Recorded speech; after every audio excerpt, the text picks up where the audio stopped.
What's going on? This is Chris Van Vliet, and you're watching Hawaii's #1 podcast, the Kasanova Podcast.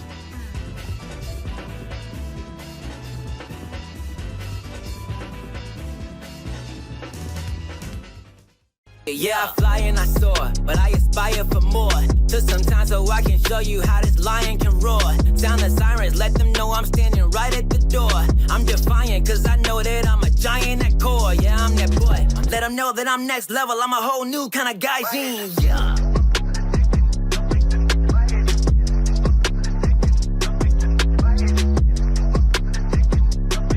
Now, do a little shimmy real quick.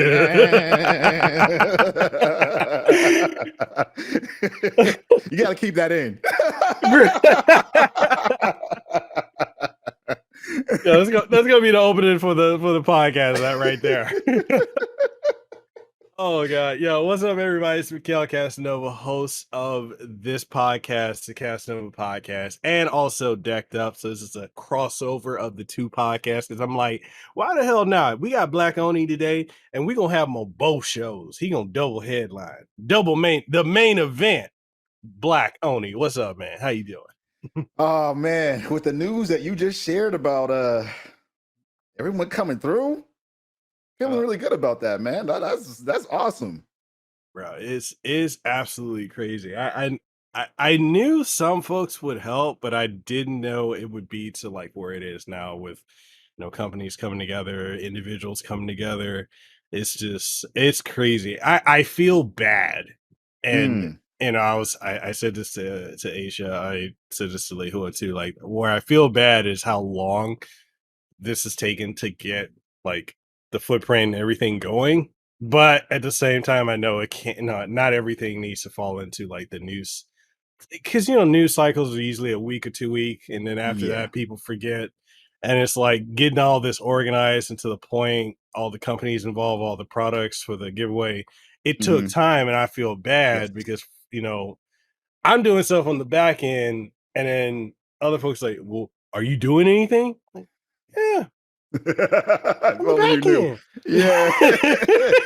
Look, you can't ever feel bad about that, because things take time, and not everything needs to be made into content, or needs to be televised, or needs to be even acknowledged by the public. Honestly, like it's hard to go by that, because when people come to you and like, what have you done? It's like, I've done a lot, but I'm not here to be like, look at me, look at all the stuff I did.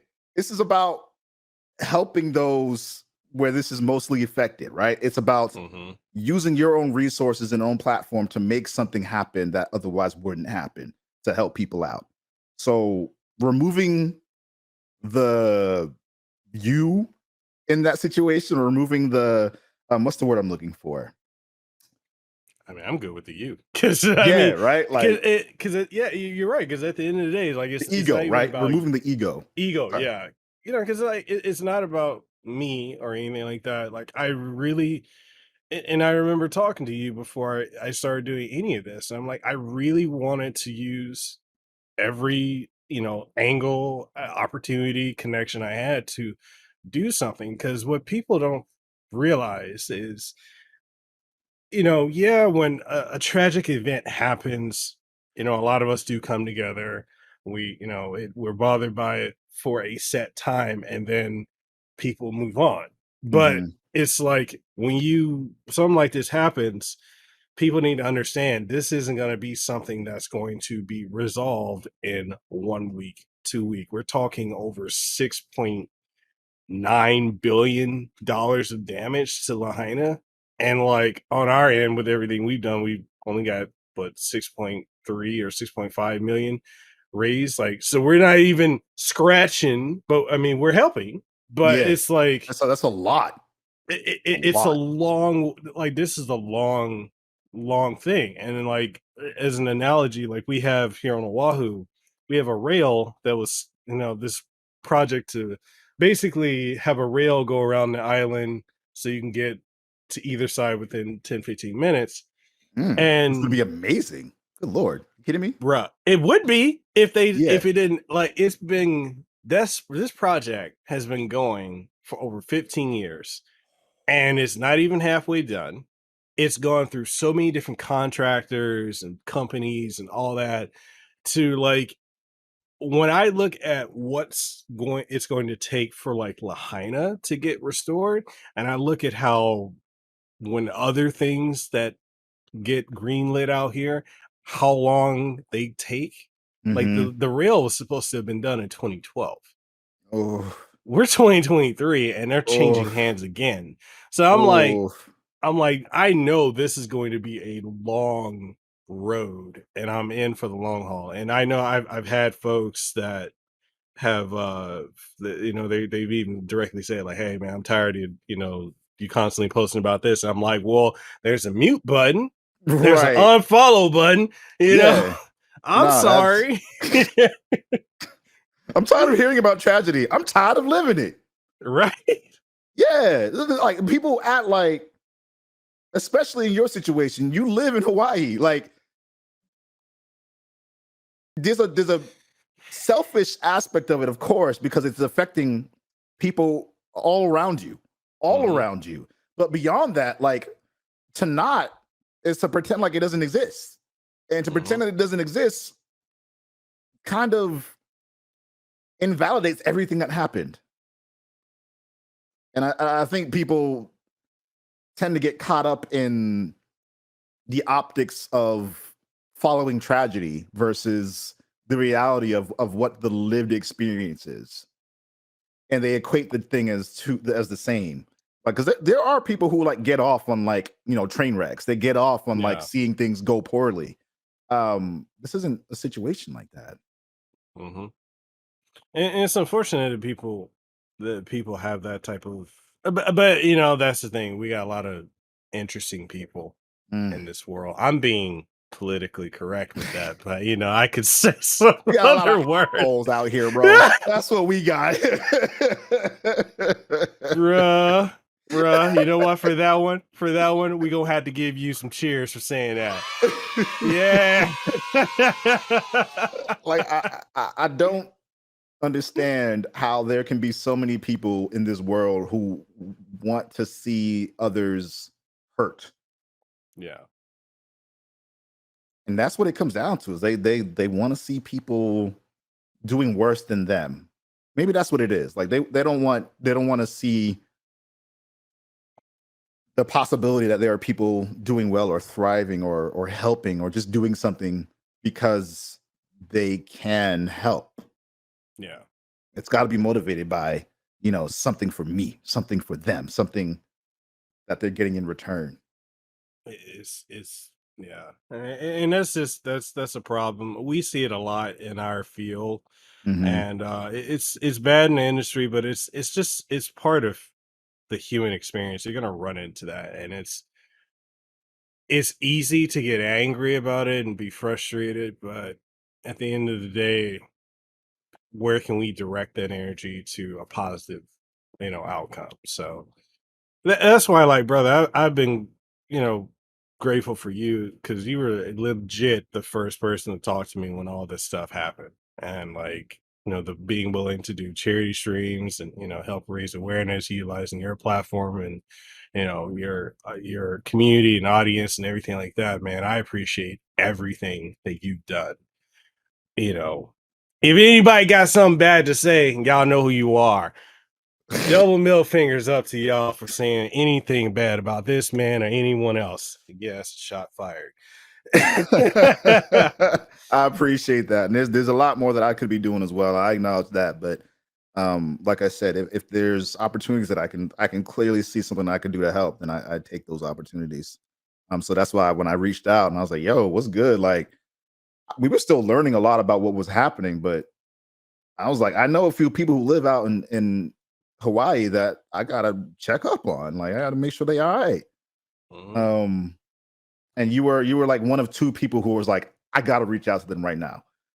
Um, and yeah, once you started telling me like everything that was happening going down, I was doing more research into it and seeing what the public knows about what's going on, and it wasn't that much. So I'm glad that we talked because it kind of gave me some idea of what things were looking like.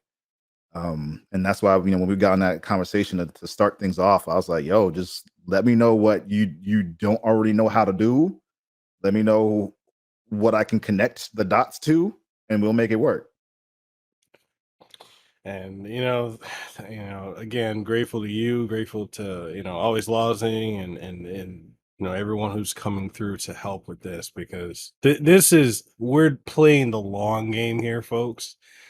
And this, I know for myself, I'm dedicating one stream for the rest of the year to fundraising for this, and I'm not really a streamer. I have a lot of technical issues every time I go live, but and Me too. you're a natural at this, bro. You over here, Mr. Twitch partner. You good at this. I'm not good at streaming, because man,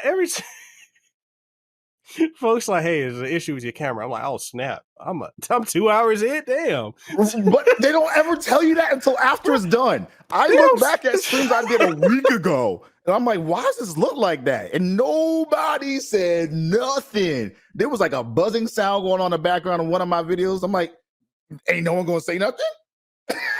You just gonna let this fly? So it ain't just you. I can tell you that right now. There are people who've been streaming longer than both of us who are still making these really like stupid mistakes, or even like they don't even have like a like it still blows my mind that this happens, but it just goes to show like you can make it work in many different ways. There are still streamers who have been streaming and making content longer than both of us who still just have a camera. It is in the default aspect ratio. It is in the corner, and then gameplay, and that's it. Like, there's no overlay, there's no alerts, there's no, description, there's no fancy stuff, and it's just that. It's like, how did we get here? How you got 500 people watching you right now? And like, this is no slight on anybody, because like everybody's got different flavors and tastes, but like I've seen people more interesting and more engaging than some of these people. It's just like nothing adds up here at all, bro. That's content creation. That is content creation in a nutshell. This shit don't add up. You could be doing everything right, and it just. Right. Okay. So we gotta talk about it. We're gonna be talking. So for y'all who are gonna be listening or watching this, we're gonna be talking about content creating. We're gonna talk about how this landscape has changed so much over the last however long we've been in it. Which, I mean, it's rapidly changing, more so now than ever. And then talking about gaming and just where we need to like address the issue with review scores, because my God, it's just Metacritic is the be all end all, but is it though? Talk about it. I'm just saying, bro, if the industry and gamers were the way they are now, back when we were growing up, we're still young folks, just keep that in mind, y'all. But if they were that, some days I wake up like, I don't know if I feel as young as I used to. But like if it was the way it like back then the way it is now, we would not. Gaming would have died for the third time. We'd have had the second game crash. But anyways, bro, let's talk about this content creating, man. Like, yeah. All right. So like, okay, I look at it like this. Like I'm in the same way. Like I see a lot of folks, a lot of cats that be having just the webcam and be a simple one too. It ain't nothing fancy, be blurry, like not even 720. It's like 240p, and be having the gameplay, or they're doing the what is it, the 4:3 aspect ratio. I've seen some folks do that, and be getting mad folks watching. But I remember when there was a thing where it's like you had the stream gurus and whatnot. I ain't throwing shades, but I'm just saying, like, there was a profession for it. It was a big thing for like a year. Yeah. And it's like, it was always about you need to have this audio interface, Because remember, everybody's like, you got to have the Go XLR, and now it's like trash. Don't have the Go XLR. Then you had to have the high end DSLR. You had to have the whatever, like the high equipment, all this other stuff. Like I look at, because I used to buy into that, and I Mm-hmm. dropped so much money on that, Mm-hmm. only to realize that don't make a bit of difference when you hit live and you're not entertaining. Yes. Yes. I always look at it as like this. These are all just tools to help you do what you do more conveniently, more easily, more, smoother. If you are, it's the same thing with like making art or, using a paintbrush, right? Like you can go out of your way and buy the most expensive paintbrush or use the $2 one that you got. There's going to be differences for sure, like the texture of the brush, the bristles count itself, the flex of the. Well, I'm getting kind of technical in like the painting terms of things, but I'm a trained painter. So all that stuff makes a difference, but at the end of the day, it's like how you use it. So someone who is using, a basic $1 brush from some, paint set, who's like really good at rendering and really good at creating lines, they can make some beautiful art with that. And someone who doesn't really know what they're doing that much, using one of those really fine, really elegant brushes, can end up making something that looks like trash. So it really is about the balance of everything that goes into content creation versus just the equipment or just the entertainer or just the internet or whatever it may be. Everything kind of has to come together. Generally speaking, like I said, it's people who don't do any of that stuff who get viewers, and they found some code or they cracked some algorithm and they just banking on that, or they used to run with people who did all that stuff, and so they can kind of just like ride on the success of kind of having done that kind of stuff with them before. And I want to add on to this, and I know you probably will co-sign on it too, but like, can we dispel this myth that a shout out is gonna get you established? Because a lot of people think, oh, I just need to get this one shout out from this big streamer or big YouTuber. That's not gonna establish you. No. It helps, but it's It not does gonna help. establish you. And how much it helps depends on all those other factors. So it's the timing, it's the game, the popularity of the game, your consistency after that. All that kind of comes into play. Yeah. Yep, it does. And it's just it's so crazy because like I feel like it's gotten harder, especially in the YouTube and streamer spaces, Mm, since the pandemic to yeah. really stand out because and to give context to people who don't know, like so before the pandemic, you had a lot of people that were trying out to do content and stuff like that.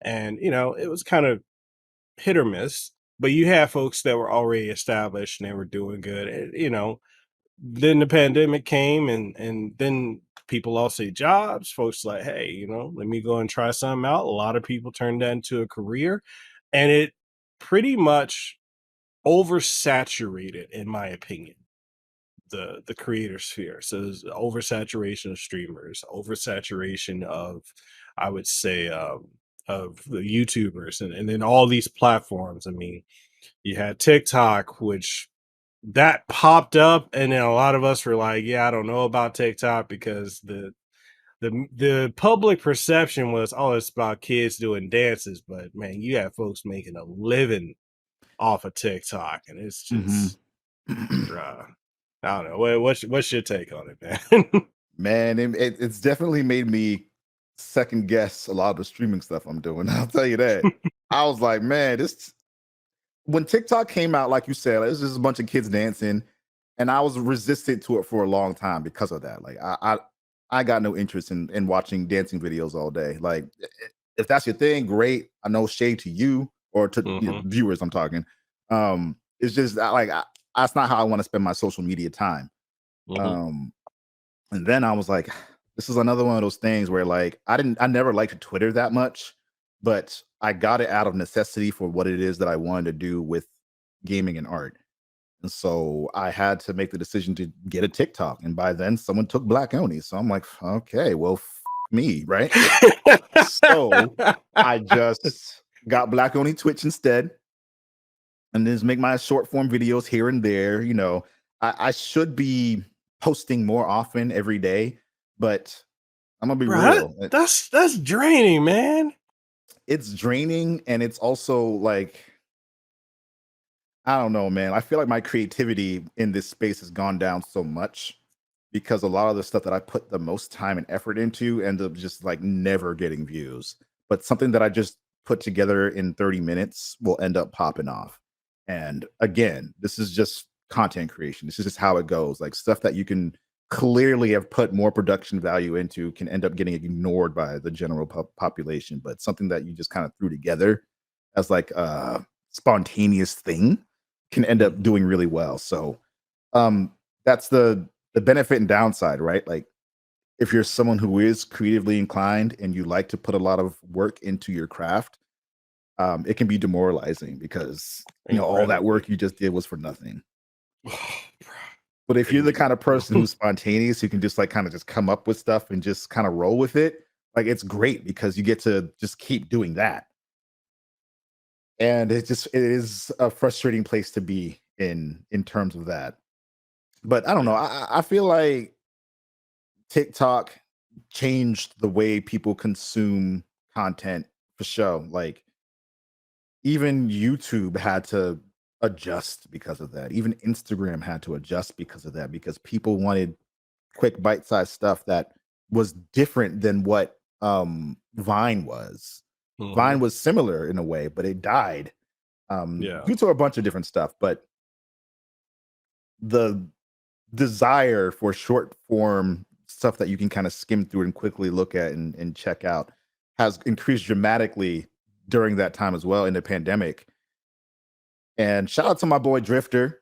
He put out a really interesting video recently, probably like a month ago. It was recent, right? We're showing my age now. Recent is a month ago. Time is relative, right? Time is relative. He put the video out talking about the psychology of short form content and about Mhm. how the endorphins that are released when we're viewing something as quick as that and scrolling through and seeing more and more and more, that addiction factor, humans weren't designed to consume content as quickly as we have been, and Right. it's affecting us. Like they've done studies on like especially younger audiences, like children. They've done studies on how the lack of constant stimulation now is hurting them, or rather it's causing anxiety because there isn't something that they can latch onto that's like bam bam bam bam bam. Mhm. And I don't know, we're in a really tricky and honestly dangerous place in society where that's the expectation, and that's never been how we were meant to consume things. I mean, and adding to that, like I've never, and we're roughly around the same age. Mhm. But at least for me, like I've never seen as many people openly having like really bad cases of anxiety, and it's like social media, you can get bombarded with it. Like I see a lot of Yes. creators constantly talking about it, and I'm not saying don't talk about it, but I'm saying like it's because the constant, like, social media was already screwing with people's endorphins. Now you Yes. got TikTok and how that's changed short form content to where everybody in this field has like, we had to adapt to it. We have to do it because Mhm. you know, It's what's bringing views. yeah, it's Yeah. crazy. But it's like and I notice so many people like just having really bad like breakdowns just in doing content, doing streaming, making these short form content. I even felt susceptible. Leila can tell you about it. Like I had many a moments where I'm like just drowning in work and drowning trying to make these. I'm trying to put out 4 or 5 shorts a day on TikTok and on YouTube and on Instagram, and I got to do this and I got so wrapped up in it that like it. I had to take a break. I'm like, damn, I've never had like depression or mental health like hit me as bad as it has in the last 3 years with how short form content has changed everything and just and y'all have to understand as viewers and listeners in this creator space, we have to keep our ear to the ground for whatever's happening, and it's gotten to a point now where even if you want, to make content that you personally feel passionate about, if it's not in some way popular or trending, it's not really going to get picked up. And I know people want to say, oh, YouTube is not making things discoverable. Twitch isn't this. It's not even about that. This is what everyday people who are picking up their phones and they're looking for what is going on. And if you're not in that category, you're not going to get those views. And so when you're spending hours and hours and days and weeks working on a project for it to flop, that Mhm. I don't even have a button for the mic effect. That fucks with you know? Yeah. It does. It gets to you real bad, and people think, and I feel like we had this conversation offline before, but like when we really want to talk about the psychological impact of what content creating and streaming can do to you, Mhm. people think you're complaining. Because, like, Mhm. what do you have to complain You about? get paid to play video games. It's like it's a lot more than just that. It's it's so much. It's you're managing your own business and you're your own lifeline. Like if you can't figure out why people aren't flocking to your content, what are you going to do? Especially if it was working and now it's not. And it's like, all right, well, what does work? And then you do that thing and it still doesn't work. You're like, oh, okay. Right. So I feel for a lot of people who like contacted, we was talking about earlier, the stream doctors and the stream coaches and stuff. And again, no shade, but things have changed since that became a thing. Mhm. Like short form wasn't really a takeover the way it is now. And even some of those people who were doing stream coaching like aren't getting the views that they were before.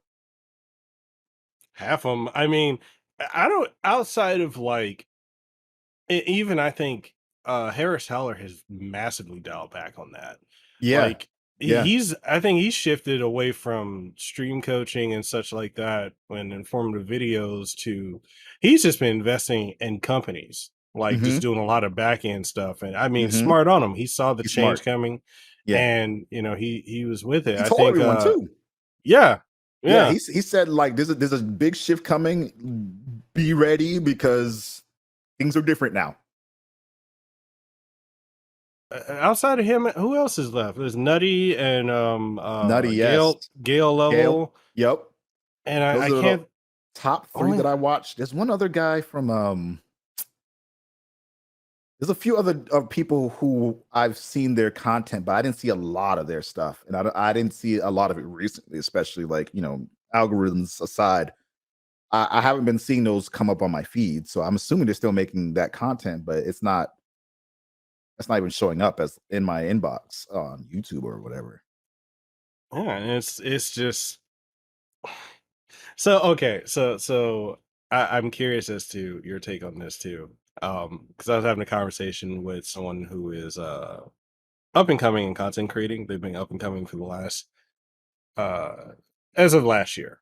And I'm carefully saying this because I don't want to say something that might upset. So I did that the other day and I apologize. Person who will watch this, I apologize. I was not throwing shade. Okay.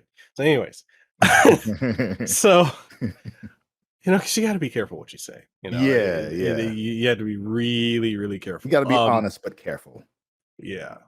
So like I was saying to this up and coming person that I feel one of the best strategies if you are going to do content creating full time, uh, from a financially viable aspect, is you want to start getting the majority of your income being sponsorships, brand deals, endorsements, Mhm. and such like that, as opposed to 100% community funded.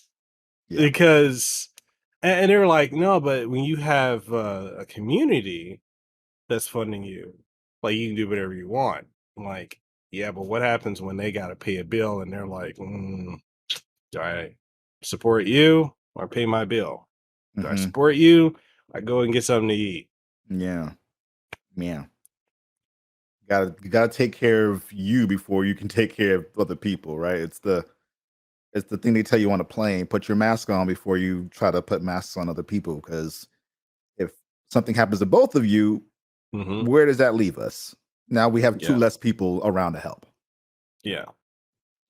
So I mean, in your because you've been doing this longer than me, Mm. you've been incredibly successful in your career. How do you feel is Eh, the best? eh, Eh, eh, right now, mm. uh, All right, let's talk about it, man. How yeah. do you feel is the best approach financially, and is this space, in your opinion, still viable? Those are both very good Load, questions. very loaded questions. Very loaded questions. I'll say this. I last year specifically did better than most content creators do in terms of financially. Not necessarily because I was loaded and making a lot of money. I was making roughly He around has how a much. mansion, people. No, no. I was making roughly what I was making at my last job through content creation and through like commissions and through all the various like artwork that I'm doing as well. So last year was a pretty decent year in terms of revenue income. Now, I wasn't making that much before I was full-time content creating, but um it was great because it allowed me to kind of continue doing what I do. A lot of that money came from a sponsorship deal, um, a partnership deal that I had actually with Facebook Gaming, which is no longer a thing. So that should What? It ain't? it is, but it ain't. Oh, So Facebook Gaming as a platform still exists. They aren't putting any resources into it. They aren't putting any time or effort into it. They aren't putting any initiatives that they had previously into it. So they had something called the Black Creators Group before. No longer a thing at all. is this Mixer 2.0? It it might be, honestly. And so to answer that question from that you asked about viability, we have to consider stuff like that, right? Like we're still at the mercy of these platforms that are still extremely volatile. So things can be going well, very well. And then 6 months later, they could be going very poorly and it could change just like that. So having not only backup plans, but a support system and other skills outside of just streaming or other things that you're working towards other than streaming, all of that makes or content creation makes a big difference in terms of you being able to flex and shift when the time comes. With that said, I've been looking for a job for like almost a year now because of the situation with streaming. It's like there are times where things are going really well where I got like a sponsorship deal for like 3 months and we're good. And for like Facebook gaming, I had that for 2 years. So like I was good for a while. And I was like, all right, nothing else, nothing but going up from here. And it's not like that. It's not going up from there. Like things change, things can happen. And at the end of the day, you're basically a freelancer, right? Like you Yeah. are a contractor. You're working with these different brands, these different companies, and you're at the mercy of what you can work out through that stuff. When it comes to crowdfunding or like subscription based, again, like you said, you're at the mercy of every individual person who wants to subscribe to you. And as time goes on, as more people enter this space and as more people shift their attention towards like their families and like making sure they're on top of their job situation, less and less people have the time or resources to put towards ensuring you get to do what you do. So, loaded question, loaded answer, right? Like a lot of this comes down to having different avenues of income revenue. Mhm. That's a must when you're in this space. So for me, I had the sponsorships, I had the subscriptions, I had the artwork that I do for other people as a designer and illustrator. I had Your comic uh, too, right? my comic book. Yep. I have merchandise on my website. I have coffee that I roast and sell. So like I have a bunch of different stuff going on. I do consultation. Like there's a lot that I have going on. And even then, right now, this very moment, not going great. Like things could be going much better. And it's because the landscape of things is just I don't even know how much I can even say about this. Wayfinder, right? Like a product that I've been a part of and a consultant on, but also like a content creator on. You got to think about the fact that these games that release, these new releases that are online specific, they're going to run into server issues sometimes.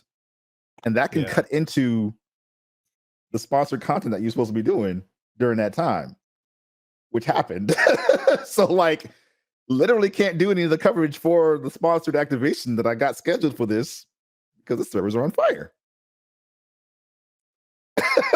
So these are all considerations that you have to make if you're considering being a content creator or considering continuing to be a content creator. So I think that content creation can still be viable, but it's way less viable than it was prior. With more Yeah. people in the space, with companies kind of realizing that they don't need content creators to be successful, but we are a part of the ecosystem, part of continuing to push and support games and services and products, essentially. We're a part of that ecosystem, but we're not the be all end all. And some streamers like to pretend like they are, but at the end of the day, you know, you can only show people and influence, right? Influence them based on your own kind of experience with that, but they still have to internalize that and do something with it. And not everybody's going to do that.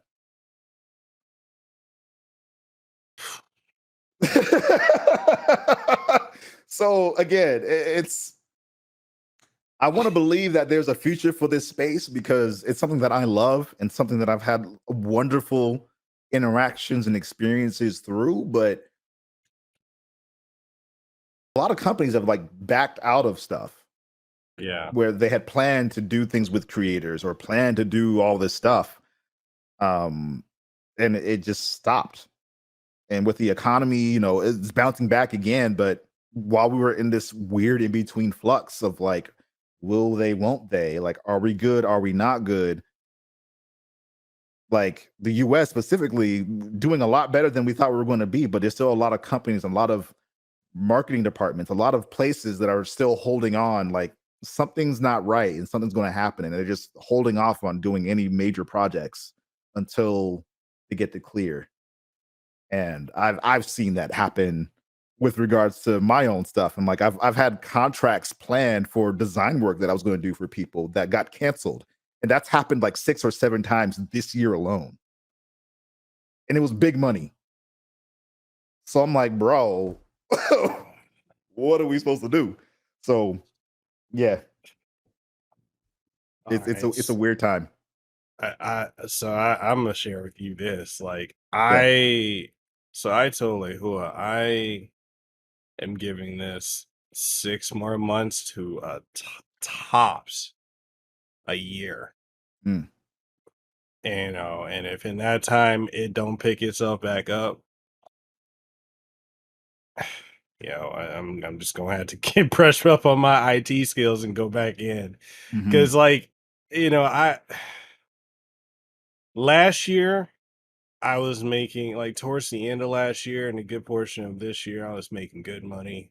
And then when stuff shifted, and it shifted hard, especially like when YouTube is like, yeah, we're gonna do shorts.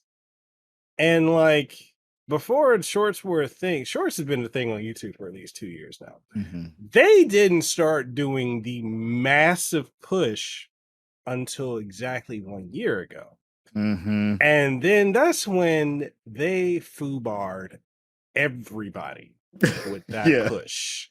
Yeah. And I went from making very good money Mm. to, bro, I'm barely hitting 100 that $100 threshold. I'm like, what Yeah. happened?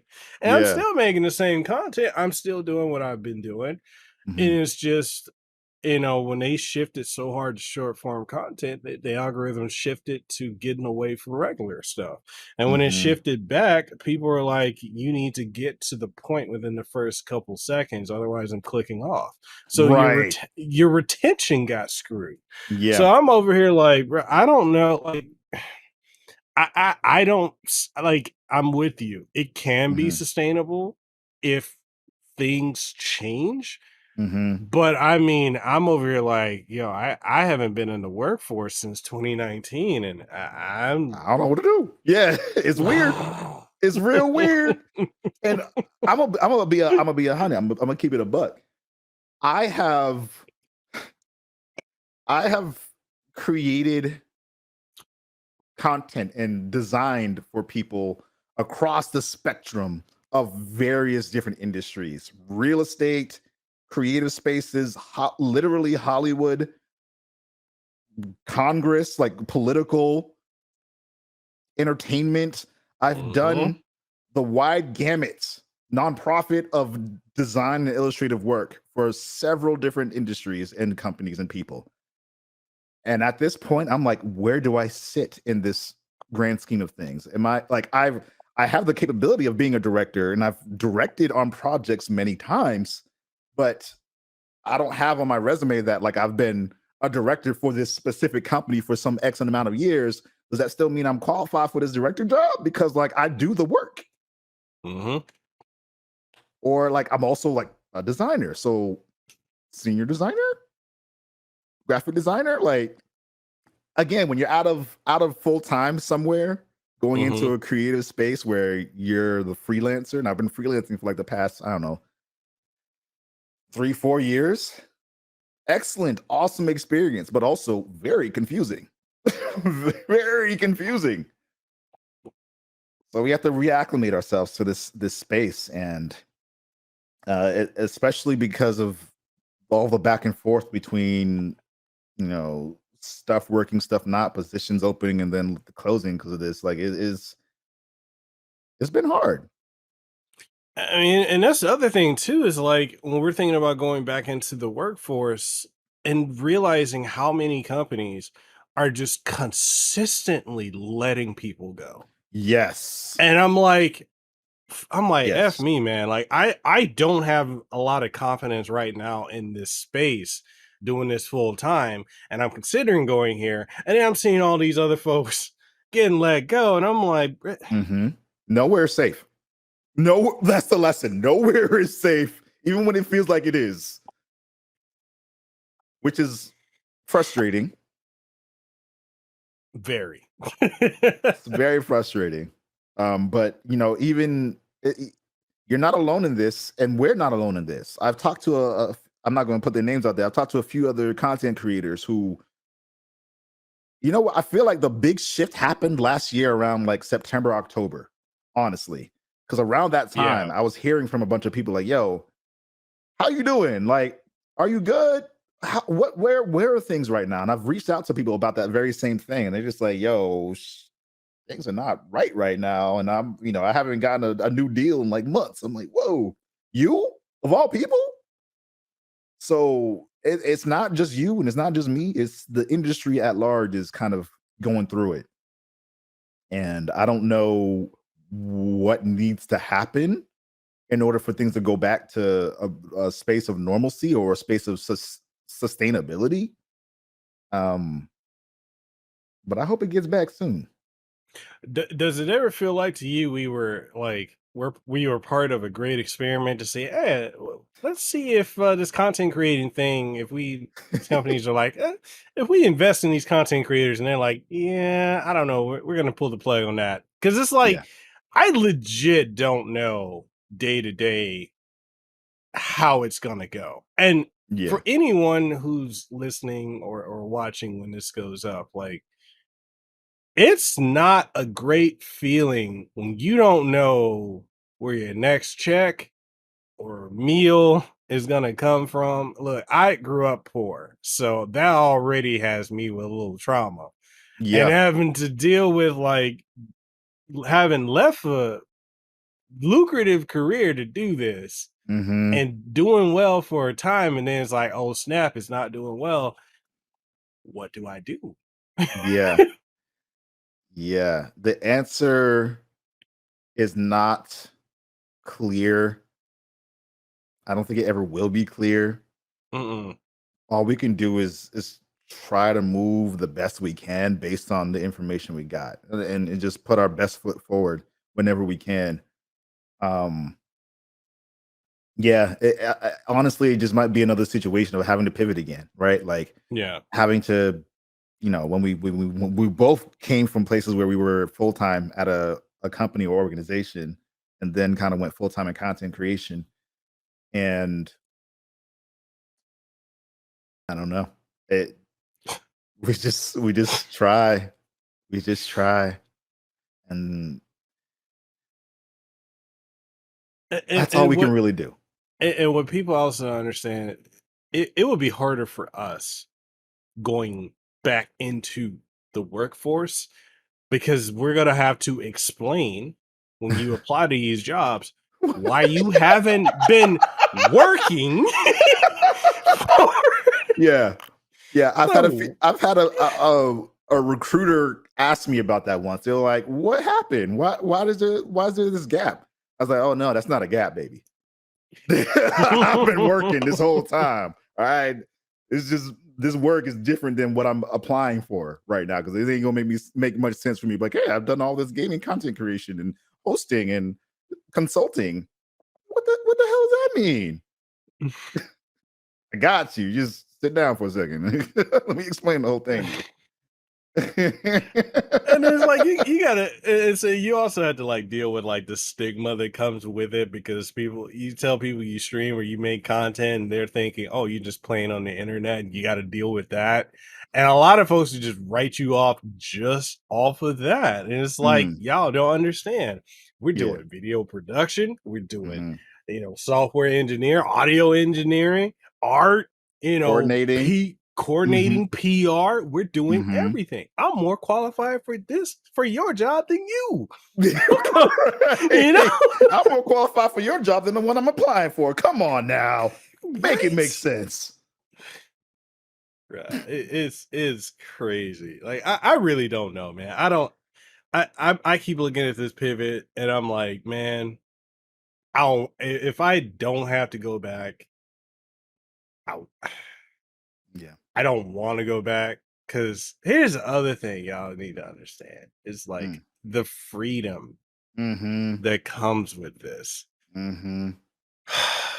Setting your own schedule and then having to get up and go, and look, I understand there's privilege Yes. that we have. And Yes.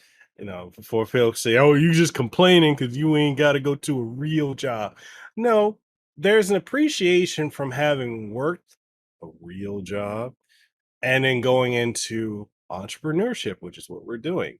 We Hmm. have run our own businesses, Hmm. plural people. Hmm. Hmm. And that we came from prepped us for this, but it didn't prep us for it crashing. Yeah, the confusion that happens after. That's the part where like, well, What do we do? and we're being candid with y'all, of course, because we're having a conversation between the two of us, but y'all are here for it as well.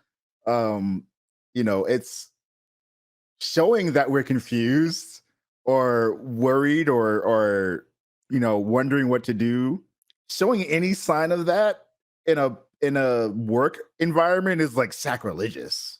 Mhm. Right? It's like you have to know what you're doing, or you have to find out from someone, or blah blah blah. It's like, yes, we do, but before you get to that point, you have to ask those questions. You have to be open to not knowing everything. You have to be, because there's always going to be some other option, some other way of doing something that you may not have thought of. Mhm. And the only way you ever get there is by asking those questions. Yeah, I don't want to say know. every place is like that. Like some places they want you to be asking questions, and some places they want you to show up like you already know everything. So every place is different, but Yeah, that was my last job. It's like, you asking questions? You just hired me for this spot. What do I do? Well, here's the manual. When's the last time that manual was updated? 15 years ago. in tech. Excuse me. Bruh. What?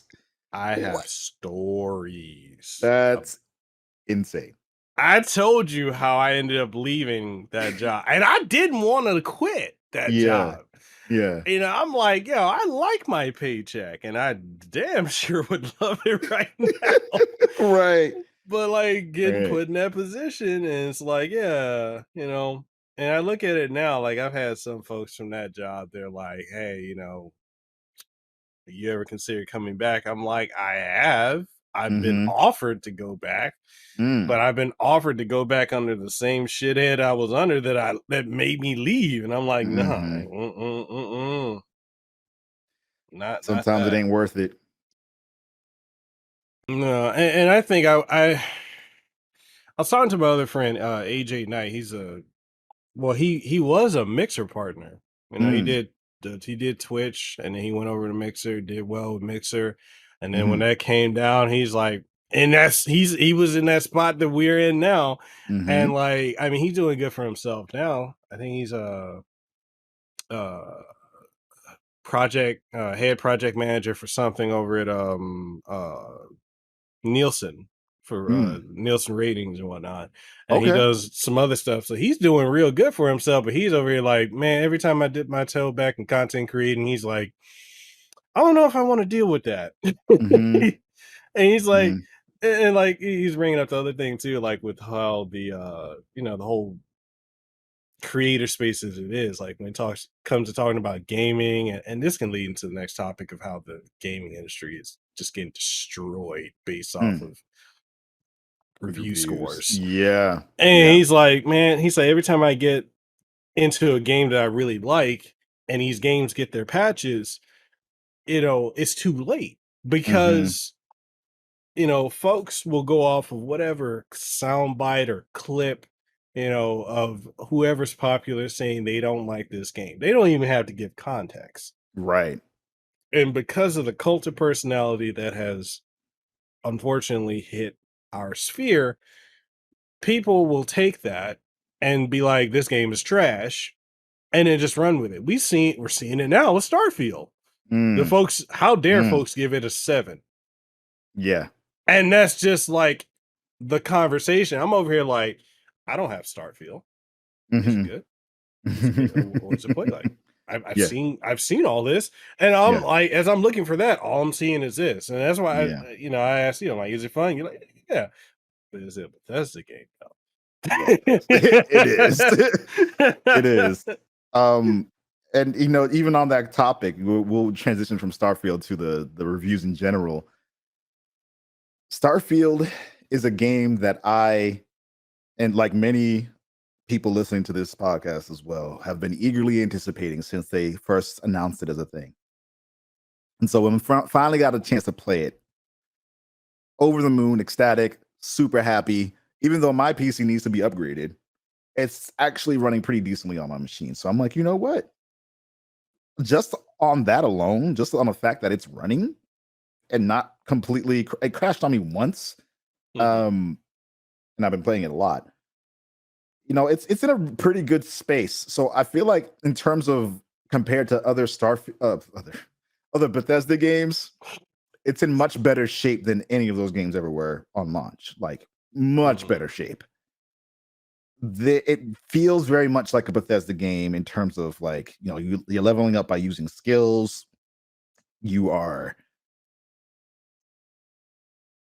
exploring areas, you're interacting with characters, and persuasion is still like, I don't want to say king, but like it's a really good thing to have. There are still like random oddities in the game, whereas like this feels like it was thrown in there because. So like I haven't gotten far with some of the crafting stuff, but like you can craft food, and I haven't found that many reasons to use food outside of maybe just having a little bit of extra HP, or maybe some extra charisma here or there for some conversation.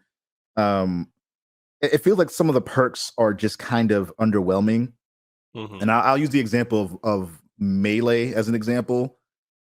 I wanted to kind of start the game as like a Jedi, right? Like I want to go out there in space and be a Jedi, have persuasion, have have melee, and then have some shooting because it's a game with lots of guns. So I have to have some shooting. And Luke shot a lot as a Jedi too. So whatever. Whatever. And the melee in this game is super janky. It's really super janky. Like it's not as satisfying as I was hoping it would be. And it comes down to like when you're up close and you're hitting them, they'll kind of stagger a little bit, but then they'll hit you in between one of your animations. So now you're staggered. Now you're kind of fumbling around a little bit and you're missing. And then it's not as smooth as I would hope it would be. And my other biggest issue I have right now is that when you land on planets, did you ever play No Man's Sky? Yes. So you know how you could land, you can go from orbit to like the ozone layer and then go further in from there, and you can still fly around and land wherever you want. Yeah. Can't do that in this game. Like you're in space or you're landed. And those are your only options. So when you land, your only option from getting to wherever 900 meters away from you is, you just have to run. And so just imagine doing that for each location that you're going to on these planets, and then back to your ship, and then back. So you can fast travel back to your ship, but it's not an ideal exploration feel to it. And don't get me started if you ever get encumbered. Like you can't fast travel at all with that. So it's got issues, but it's a really, really good game. And this is why it gets so complicated when you start talking about review scores, because what do you call a good game that has like blaring, like, y'all could have done something about this type of thing? I still think it's a great game. I still recommend people buying it.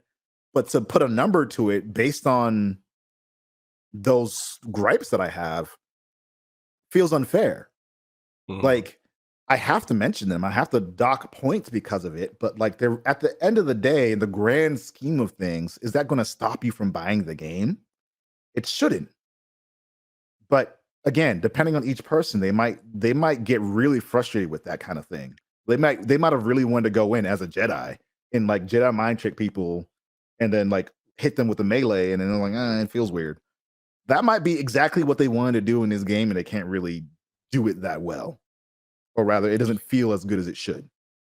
So, okay. So someone who's got Game Pass, should I, as someone who's been playing this game, should I spend the money to unlock it to play it now, or just wait till it comes out in 2.5 days on Game Pass and just play it? Yeah. If you've already waited this long to play it, wait until Game Pass. I mean, I applied for the game key, and they over here like, nah. I'm like, but Bethesda, come on now. Every game y'all had on Keymailer and all the other platforms, I ain't covered everything. Now y'all gonna be like brand new with me? Like, we don't know you like that, homie. Like, what? Okay. Yeah, I don't know what it is too. Another one of my friends didn't end up getting a key through it, and I ended up getting a key. So like, thank you to Bethesda for that. I don't know why or how they decide not to give it to some people or decide to give it to other people. I don't know, because again, like my concurrent viewership wise, like I'm not doing that great right now. So I don't know. I don't know how they decided that. But in terms of like if you should buy it now, nah. Especially because the weekend just passed. And that was probably the time you would have had to like sit down and like really get through it. Maybe not, because we're both full time content creators. So maybe you have more time during the week versus during the weekend. Yeah. It's tough. It's tough. If you didn't already buy it now, it would just wait. It's only a few days away. Okay. Yeah, because I'm like, I'm just enjoying Baldur's Gate 3 so much. Good. And it's oh my god, that game is so good. Yeah. Did you get it on PS5 as well? I did not. I only got I got a code for it back when it went into early access. So the only reason I like still was able to get in when I did was because I had got it in early access ages ago. And this is back when like nobody really knew what was going on with this game. And so I saw the coverage on it that they had like posted on like YouTube or whatever. Mm-hmm. And I was like, I like D&D. This, not like Divinity Original Sin. I kind of like the idea of those games, but they were missing something. Yeah. And once I saw what they were doing with this, and then I had a chance to play the early access, I was like, I don't need to play anymore. I'm gonna wait till the game is done, and I'm gonna jump back in, because they end up doing like a reset at some point because of they had made so many big changes to the game that they wouldn't work with the old code. Mm-hmm. When that happened, that first time I jumped back in again and saw the improvements, I was like, I'm not touching this again until it's done, because I'm gonna be all over it. I'm gonna be all over it. And I don't even like turn-based games. So like that's honestly saying a lot about the quality of the game and like how much they thought of. Like I'll say this, one of the things with this game is like I'm so ensnared into the story that sometimes when I have to do battles, I get annoyed because I'm like, I just want the story, because I get so annoyed with like, and I understand D&D, a lot of things are based on roles. Like when I miss, I'm like, you whiffed on that? Yeah. Oh, but I love the fact you can save whenever. So anytime I got to roll the dice, I save. Yeah, people, I cheese it. Yeah. Because I'm like, I'm getting my perfect run. And it's like trying to review it, because I got a review copy for PC about a month ago. Okay. And then a couple days ago, I got the PS5. Nice. And I didn't know because I didn't know there was cross save. So all my progress carries over. But then I'm over here like, when I got it, they're like, all right, is coming out. The embargo's in 2 days. And I'm like, I just dropped a review for the PC version. What do I do? Right? Right? I'm like, they got the nerve to give you an embargo for the PS5 version. What? I've played the game. I played the game 2 years ago. I was able to review this game in early access 2 years ago. Now I got an embargo for the PS5 version? What? That's how they do sometimes, man. It's silly. It is silly. I'm just like, it's the same game. I'm like, nothing changed. I will say, I can't wait for the mods to mature in this game. Cannot wait. But also, if anyone's playing on PC and you don't want to use a controller like I was doing, like I was trying not to play a controller because I did it and I was like, all right, I can see the appeal. I like how it feels. There's just certain things that are just way different on the controller versus on mouse and keyboard, like accessing your skills or like conversational stuff. There is a mod called WASD and a mod called like Better Improved Camera or something like that. They turn it into like a third person style game on PC where you can use WASD to control your character and just move the camera around with middle mouse button. A much better experience. Okay, like I'm gonna need to hands use down. that. Yeah, I'm gonna need to use that. Because like I as much as I love this game, I hate click point to move games. I hate them League of Legends can't play it specifically because of that. I think also Diablo is like that. Can't stand it. Cannot stand it. This alleviates that issue and allows you to like have control over your character. So instead of telling your character to go somewhere and then they climb a bunch of boxes and then they jump over something and then they climb stairs to get to it, as opposed to just going up the ladder that you just told them to go up, you can physically move your character just to the ladder. It's great. It's great. Okay. I'm gonna have to try that one. I'm gonna have Yeah. to try that mod. Yeah. All right. So before we dive more into gaming, I want to touch on this because you brought up viewership. What do you feel like? When did you start seeing that happen, and what do you think attributed to it? This is mine is a unique scenario because I had to take time off from streaming at a time where I was getting really good viewership. Really good viewership. I'm talking like 75 to 100 per stream, like concurrent. There were times it was like 125. I was like, I don't know what's happening, but I'm here for it, and I'm gonna keep this momentum going. So crazy Yeah. big streams, bro. yeah, and it was around the time where there's like a lot of activity on games that I was interested in. So it was a perfect storm of all that stuff coming together. I moved. So I'm from Boston. I moved out to California for my wife's work. And You do not have a Boston accent, sir. I don't. No, you don't. I never have. So the thing is that I grew up in the hood. So like we don't really talk like that.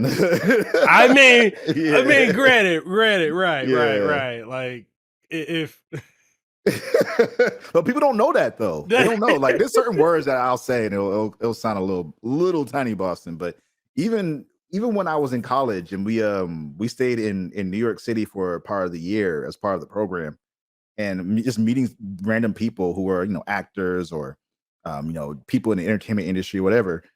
And they're like, yo, you don't sound like you're from Boston at all. Like you have like a very neutral accent. I was like, thanks. I guess. Yeah. Nah, this is how I talk. And this is like, even to an extent, like people I grew up around, they had a little more hood in them, a little more. So I kind of like balanced it out with everything.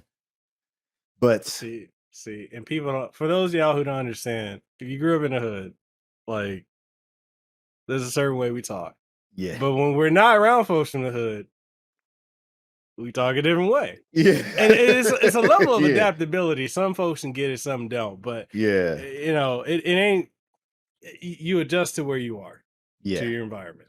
So You don't talk at work the same way you talk to your friends. So it's it's that same kind of thing. yeah. Yeah. So I get distracted myself here. The original question. What was the original question? oh, you were asking me. Yeah, no, I blanked for a second. What do you think changed right. when it came to the viewership? Yes. I 'Cause moved. Okay. I moved. And during that time, I had to take time off because all this stuff that you see in the background, a lot of this stuff, like the shelves, I had a totally different setup in California. This is a better setup though, but all that stuff that was there got moved to storage because when we moved down here, we had the intention of buying a house pretty quickly and then moving into that house. So I'm in Austin, Texas now. So we moved to Texas 2 years ago, and during that time we had a temporary housing. So we were staying at the company that my wife works at set us up with a company to get like a 1 month stay somewhere while we figure out where we're going to live. And so if we didn't find a house in that time, we were just going to get an apartment and be good with that until we found a house. So luckily we did find like our ideal house pretty early on. It took It took honestly a few weeks just researching and looking up realtors and checking out places. And that's when you got on TV. Well, yeah, I've been on TV because of that now, you know what I'm saying? So that was a pretty cool experience. But again, during all that time, I had access to none of my streaming material, streaming stuff. Like I had a laptop and then my PS5 died. Something happened. Like it was, yeah. So like I had a PS5 right before we left, and that PS5, the graphics card in it was starting to go, and I was noticing it. I was playing Spider-Man. I was like, why are there all these lines going everywhere out of my character? That's not supposed to happen. And Oh, so that's that right. Because started the first generation of PS5s, the they very, actually very, very they first they actually for those of you who don't know, they actually quietly made a second revision. revision, and that they just brought no attention to. Hmm. So yeah. Unfortunately, my PS5 was one of the ones that didn't make it. So I had to get a replacement PS5. So not only did I not have access to like any of my streaming gear, I had a laptop, which was it's a pretty old laptop. It's from like 2013. Um, I have this laptop, had the PS5. PS5 died. We were in between spaces. Internet wasn't amazing. Moving, looking for a house, coordinating all this other stuff. It just wasn't enough time to make content. So for that month, I had to take time off. During the move, I had to take time off. And then during the move to the apartment, because the house that we ended up buying was a pre-built. Mhm. And due to the COVID restrictions and due to all the issues pertaining to that, that whole process took almost a full year longer than it was supposed to. Not a full year, 6 months. Actually, holy crap. It was a full year since we put it was over a year since we expressed interest and then was able to move in. It was over a year. So we were told that it was around October, November when we like finally put the bid in.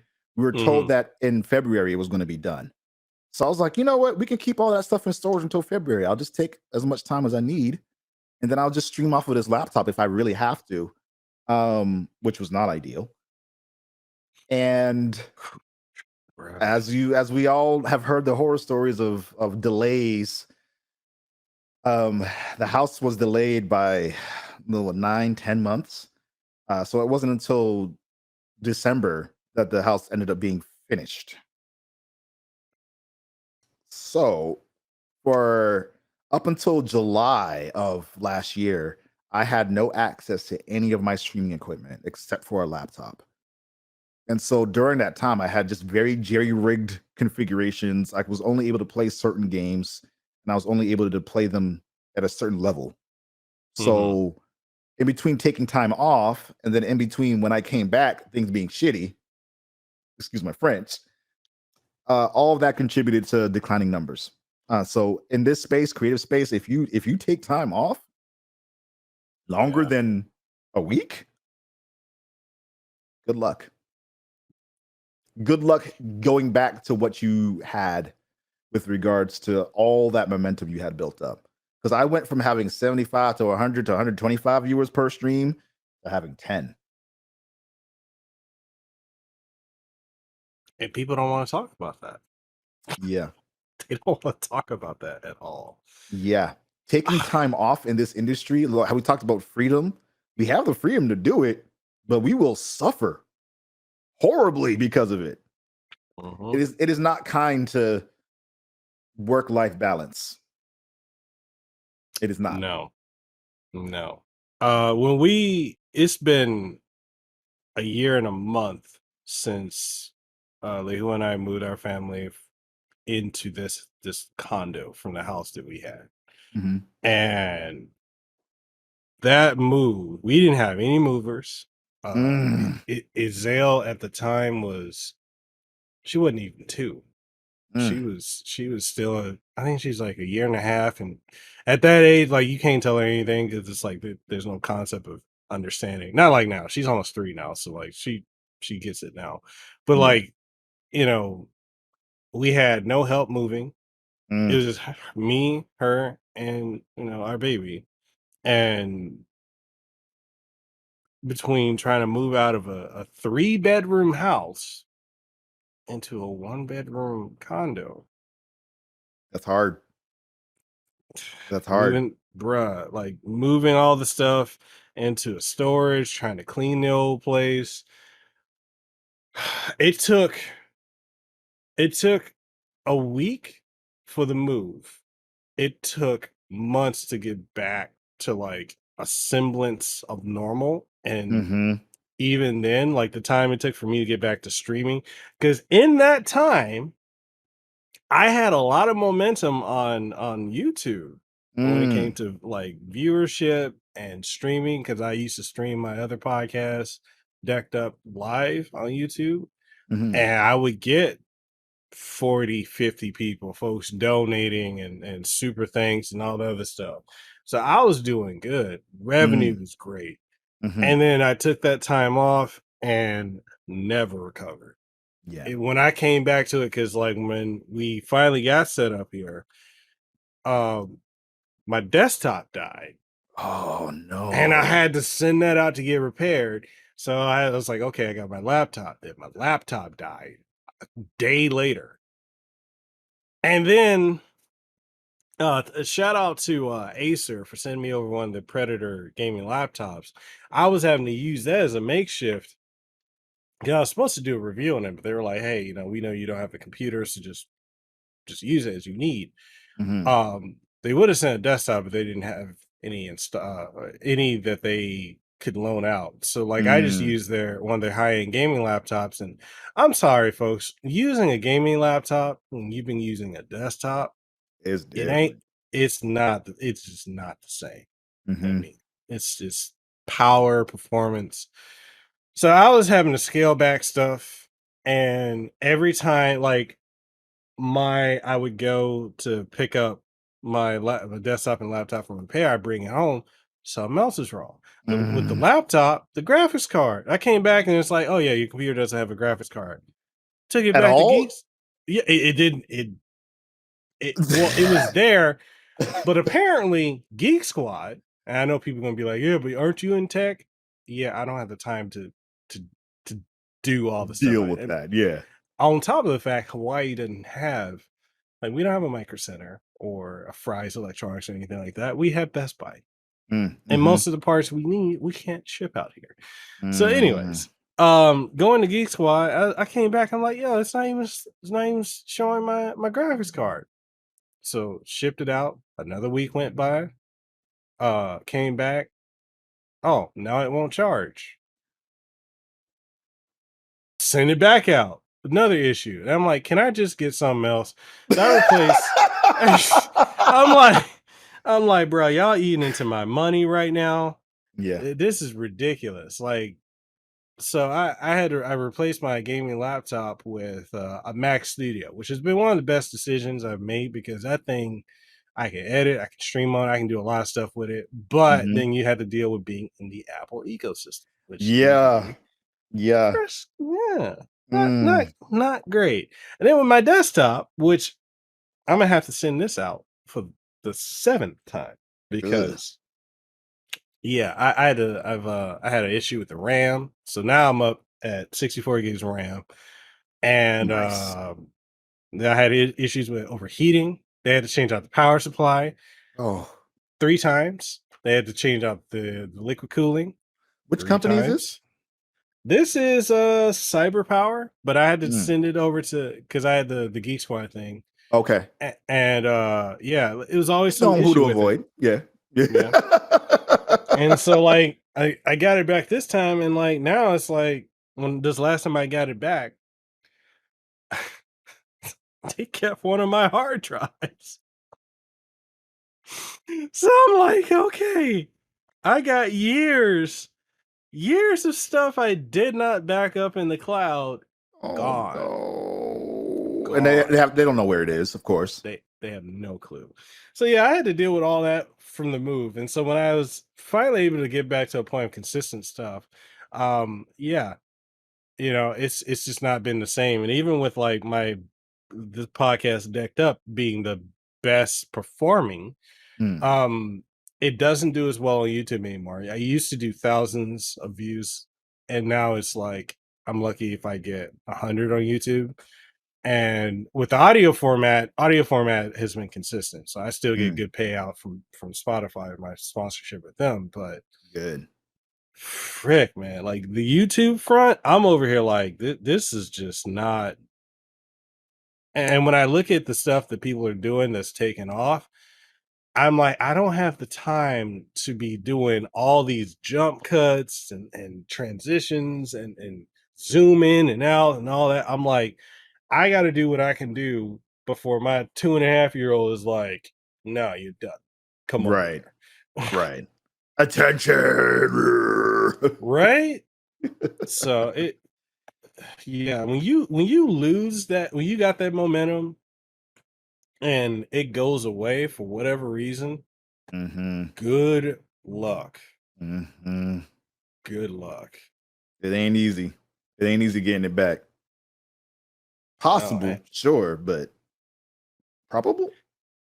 I mean, and people move on, you know, Yeah, they and do. that's the other thing. They move on, and you know, and you come back, and if you're not vibing with them the way they are with someone else, like, all right, there, like I saw my Patreon. I was doing good on Patreon.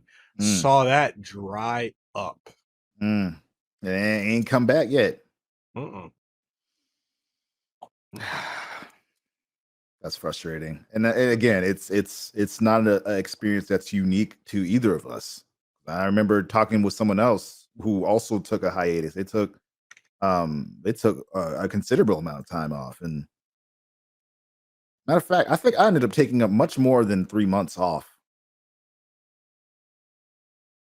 It might have been like 3 or 4 months. So I was thinking, I was like, maybe I only did 2 months, 1 or 2 months. Nah, it was like 4 months or something like that. Because in between all the moving, in between looking for an apartment, in between looking for our house, and then in between all the other work I had to do. Um, yeah. And then like not having access to equipment to be able to run it the way you really want to run it. It's Mhm. hard. This is a cutthroat industry. And being a content creator, just like with everything else, has its ups and downs and has its pros and cons. But when it gets bad, it gets real bad. It gets real bad, man. Yeah. Yeah. Yep. Yeah. Oof, Yeah. man. I love it, but I'm loving it less than I used to. And it hurts to say that because this has always been one of my dreams. But I'm thankful that I got to at least experience that dream for the time that I have. And then whatever happens from here just happens from here. But Yeah. that's where I'm at. And adding to that, and this is not to discourage anyone who wants to consider doing this. Like, follow your heart, follow your passions smartly.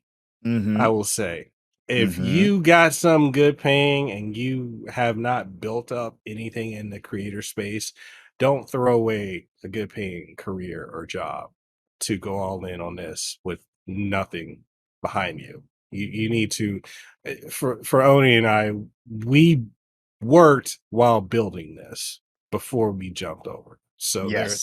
there's a method to the madness, and that's what we did. And Yeah. anyone who wants to do this, build up something, a bit of a foundation before you make that leap. Because Mm-hmm. when stuff starts drying up, and I know a lot of creators, especially with like when it came like the Steam Deck, that was the big thing last year. A lot of Mm. folks branded fully around that. That's another thing. Don't brand around a product or a game. Mm. Your Mm-hmm. branding needs to be you. Yeah. So, Yeah. I know that's a whole nother conversation we can go into, but I know a lot of folks branded around Steam Deck, and now Mm. not doing well. Because Yeah. I mean, you look at Steam Deck and you look at everything else coming out, and I'm like, Yeah. Yeah. I don't even know how you make all of your content around a Steam Deck. I don't even know how you do that.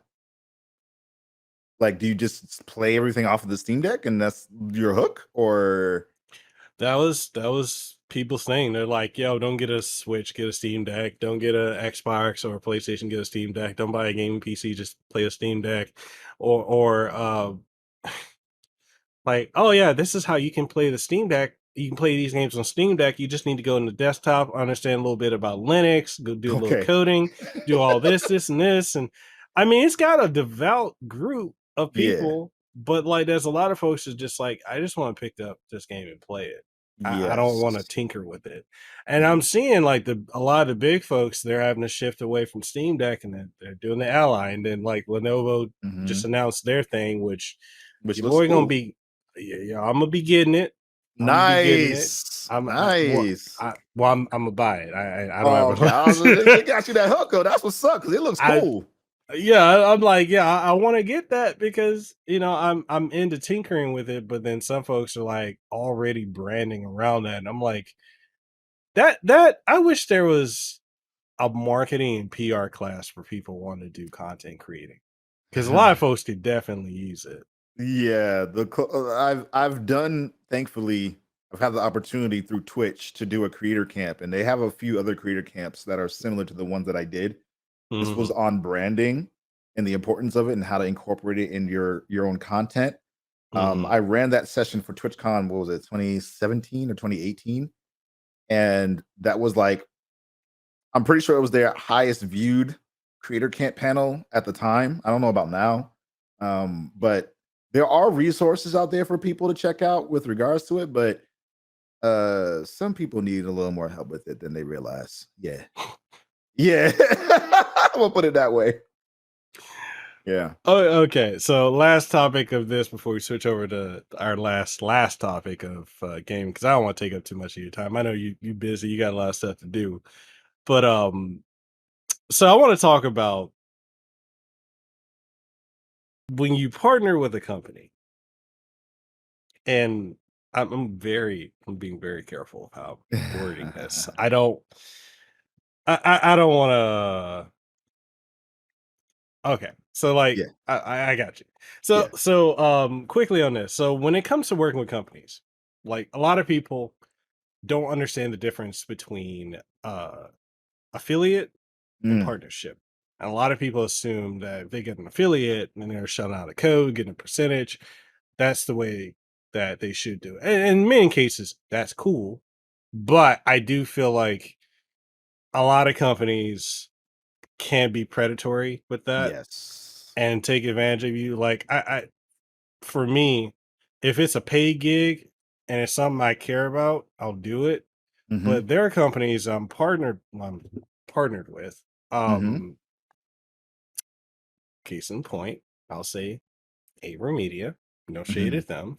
Hmm. But I'm like, show me the money. You want me Mm, to do this? Show some money. hmm. I'm like, I Hmm. know people that are with Elgato getting paid. Yeah. Yeah. So I have partnerships with a bunch of different brands. Not I'm being careful about how I say this too. Some of them are paying just for doing activations, just for doing content, just for making something with regards to their product. And some Mhm, of them provide products consistently. And I'm like one of the first to get it. And I also have a discount code that gives people a discount on the product and gets me a bonus as well. So I have relationships both ways, but the relationships that are affiliates essentially, or affiliate partnerships where they'll provide me products and then they'll mhm. give me codes for like bonus money. I get paid through that because the stuff that I'm pushing is stuff A that I strongly believe in, but B, people are already trying to find deals on that stuff. So Mhm. it works out in that very specific scenario, and it's a brand that I respect a lot. I don't accept any other um partnerships or affiliateships that are based on just commissions alone. If at this point in my career, especially, if you're interested in working with me, you have to put something up, because I it's free advertisements otherwise. Like, even if Yeah. someone doesn't buy something using my code or using my code in that moment right away, they will do it later, and I won't get anything for it. So we as content creators are kind of billboards. We're Yeah. like giant advertising spaces for companies to use at their will. And so when, like you said, they are predatory and they see that people will sign on with them for free advertising for the possibility of maybe getting some money. If you've been doing this for long enough where you can charge for stuff that you do, don't accept affiliateships anymore. Just Yeah. don't even do it, because they're getting so much more out of you than you are. And in that situation, it's not a partnership. It's a gouge. Yeah. All right. Rapid fire question for the last one. Yeah. So we're gonna end it on this question: review scores and how that is affecting the gaming industry and gamers as a whole. The floor is Mhm. completely yours. You can this unfiltered. Tell us what you think. Woo!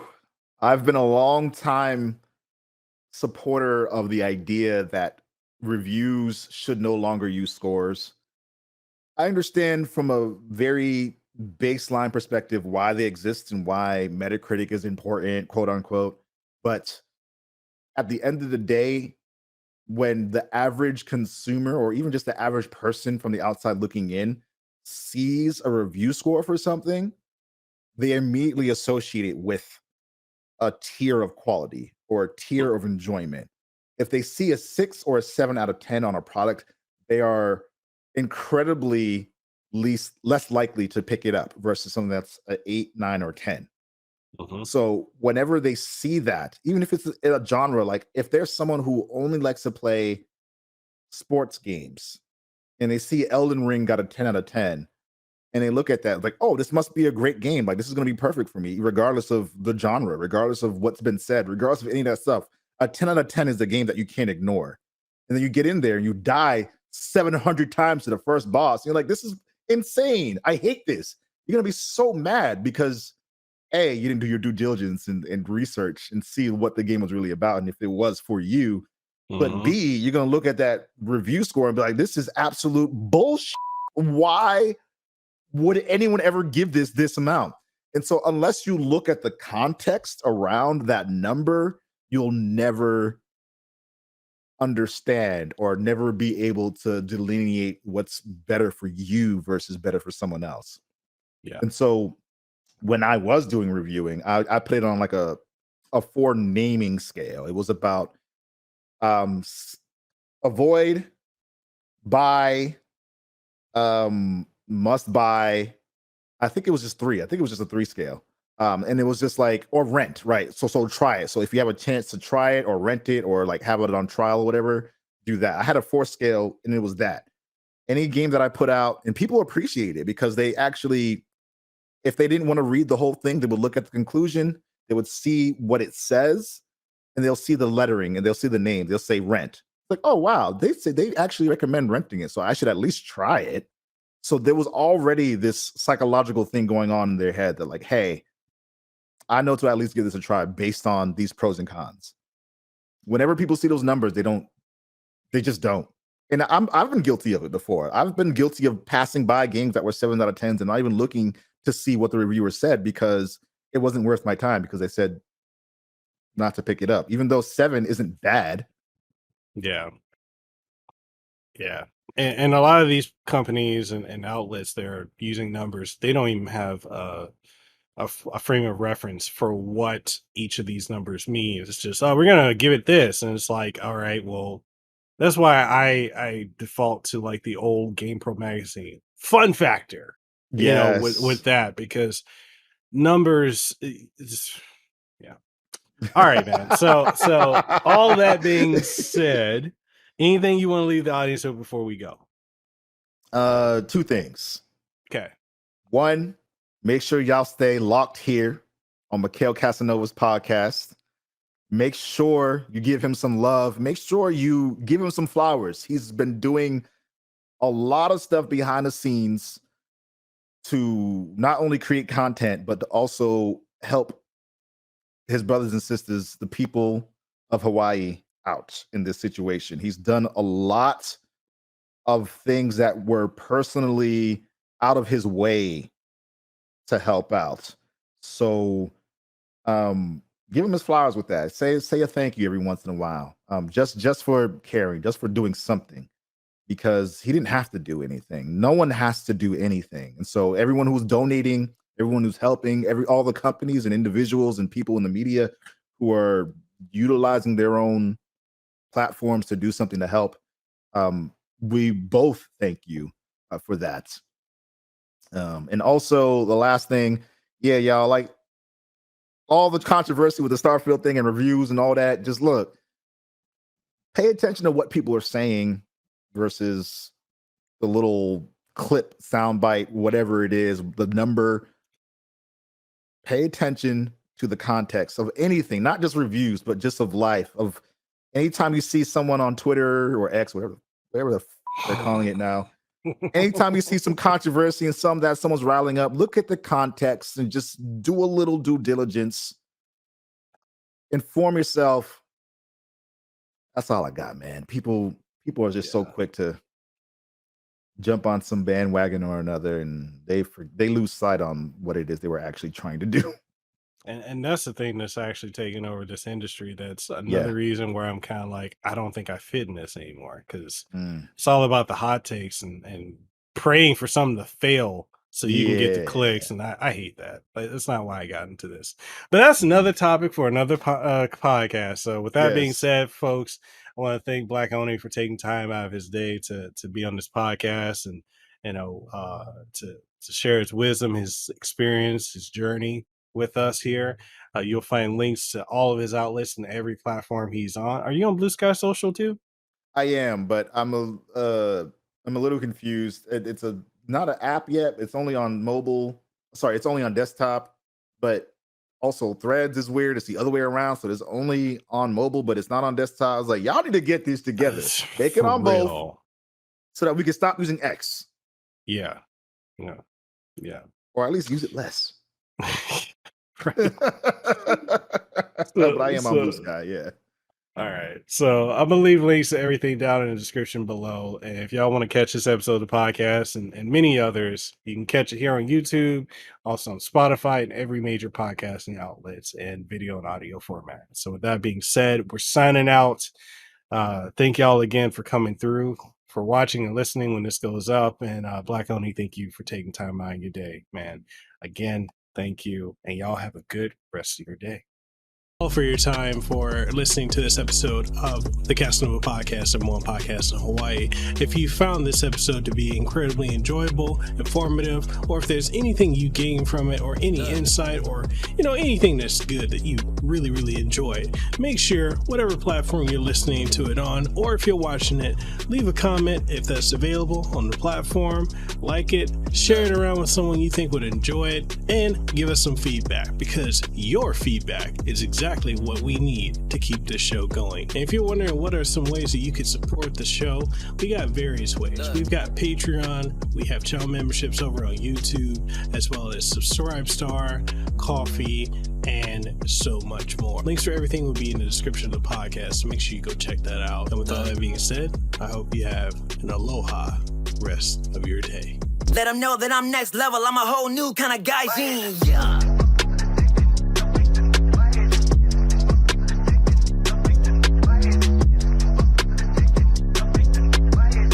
Yes, at the top spot, in case you forgot.